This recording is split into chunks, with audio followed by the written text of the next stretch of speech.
मुरारीदास प्रभुदास हरियाणी, जिन्हें हम मुरारी बापू के नाम से जानते हैं। साल 2017 में उन पे ये आरोप लगता है कि वो एंटी नेशनलिस्ट हैं। और इतना ही नहीं, आदि शक्तिपीठ मिर्जापुर में राम कथा के दौरान उन पे ये भी आरोप लगा कि वो श्री कृष्ण और श्री बलराम के बारे में विवादित बयान भी देते हैं। कि बापू मुंबई के रेड लाइट एरिया की महिलाओं से मिलने वाले पहले स्पिरिचुअल लीडर में से एक है। भारतीय LGBT कार्यकर्ता लक्ष्मी नारायण त्रिपाठी ने यह कहा कि दुनिया में किसी भी आध्यात्मिक या धार्मिक नेता ने हमारे लिए इस प्रकार का सामुदायिक आयोजन नहीं किया। नमः नमस्ते नमस्कार, मैं आकाश रघुवीर आपका अभिनंदन करता हूं। ये वो चेहरा है जिसे आप लोगों ने कभी न कभी देखा होगा या फिर सुना होगा। आप तो कहते हैं कि राम सिंधु है, राम वायु है, राम प्राण है, कि मैंने आपकी कथाओं में सुना है। तो फिर राम का जन्म कहाँ हुआ, इससे क्या फर्क? ठीक है, हवा सब जगह है साहब, लेकिन पंक्चर हो जाए टायर में तो एक खास जगह पर जाना पड़ता। टायर रखे कि ले हवा आ जा, हवा आ जाए, हवा आ जाए, हवा नहीं। राम सर्वत्र है, लेकिन आस्था से जहां हमारा सिर झुके ऐसा कोई डर तो नहीं चाहिए।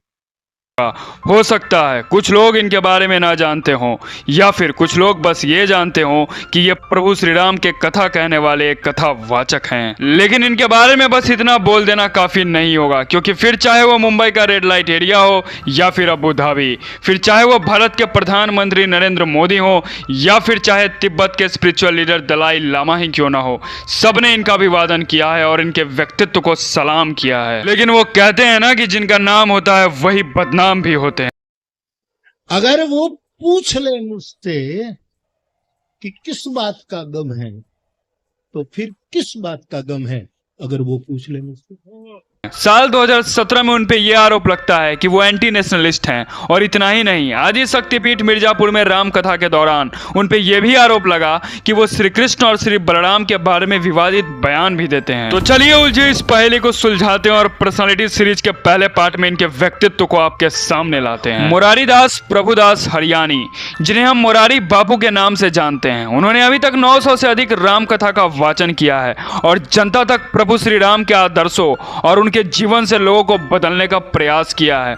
अब राम कथा कहने वाले तो कई संत साधु हैं, लेकिन इनमें ऐसा क्या है जो इन्हें सबों से अलग बनाता है? क्यों ब्रिटिश के प्रधानमंत्री भी इनके सामने नतमस्तक हो जाते हैं? बापू, जय Siya Ram. Bapu, I am here today not as prime minister but as a Hindu. Bapu का जन्म 25 दिसंबर 1946 गुजरात के तलगा जारडा महुआ में हुआ। उनके पिता का नाम प्रभुदास बापू हरियाणी और उनकी माता का नाम सावित्री बेन था। बात करें इनके बचपन के बारे में, तो इन्होंने अपनी अधिकतम बचपन दादा दादी के साथ बिताया है। बापू बताते हैं कि उन्हें अपनी दादी अमृत माँ से लोक कथाएं और दादा त्रिभुवन दास जी से रामचरितमानस से चौपाइयाँ सुनना बहुत पसंद था।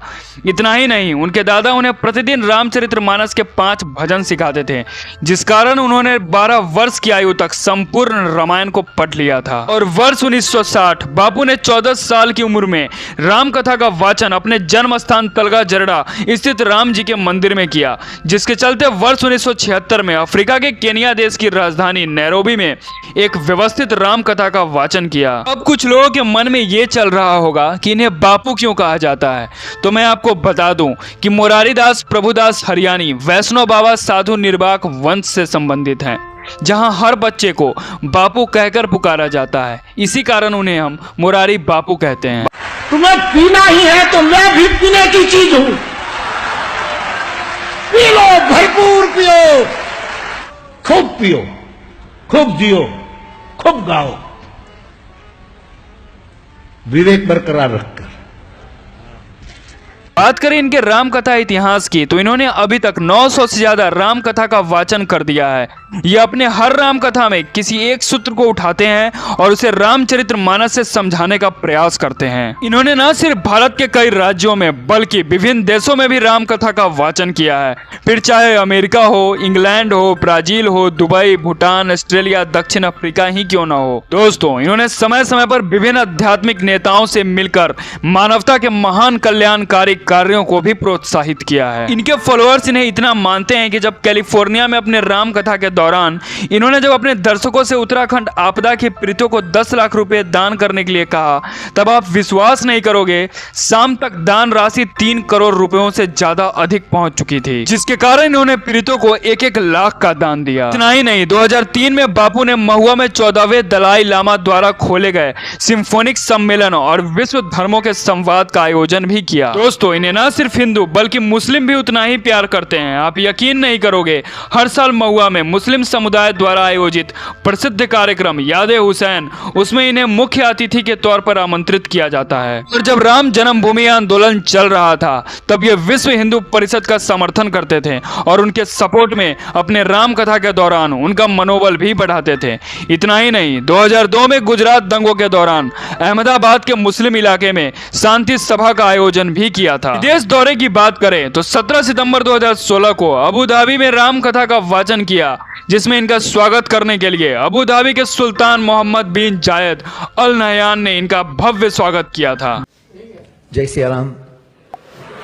बात करें इनके जीवन के कुछ विशेष कार्यों की, तो यह जरूरतमंद छात्रों को मुफ्त शिक्षा प्रदान करते हैं और गुजरात के कलाकारों और विद्वानों को द संकट मोचन संगीत महोत्सव में खुद पुरस्कार भी देते हैं। उन्होंने 2016 में ट्रांसजेंडर लोगों के लिए एक राम कथा का आयोजन किया, जिसमें बापू ने इनके सम्मान और स्वीकार करने की बात की, जिस कारण लोकप्रिय भारतीय LGBT कार्यकर्ता लक्ष्मी नारायण त्रिपाठी ने यह कहा कि दुनिया में किसी भी आध्यात्मिक या धार्मिक नेता ने हमारे लिए इस प्रकार का सामुदायिक आयोजन नहीं किया है और इसके लिए मैं इनका आभारी हूं। इतना ही नहीं, 2018 में उन्होंने सेक्स वर्कर्स के लिए भी एक कथा का आयोजन किया।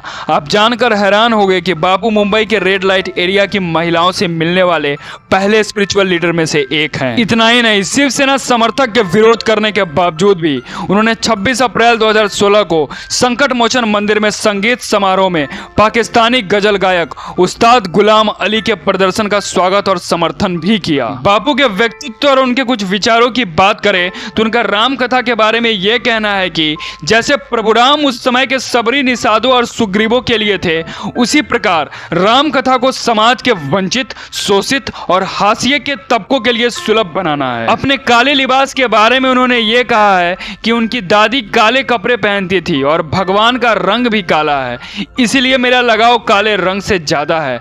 बापू अपने साथ हमेशा रामचरितमानस रखते हैं और कथा के दौरान उसे आगे रखकर कथा का वाचन करते हैं। तो अब जाते जाते मैं एक सवाल आप पर छोड़ता हूँ, क्या आपको लगता है इन जैसे संतों को देशद्रोही कहना उचित होगा? कमेंट में जरूर बताते जाना। मिलते हैं नेक्स्ट वीडियो में नई सोच के साथ, तब तक के लिए दिल से धन्यवाद।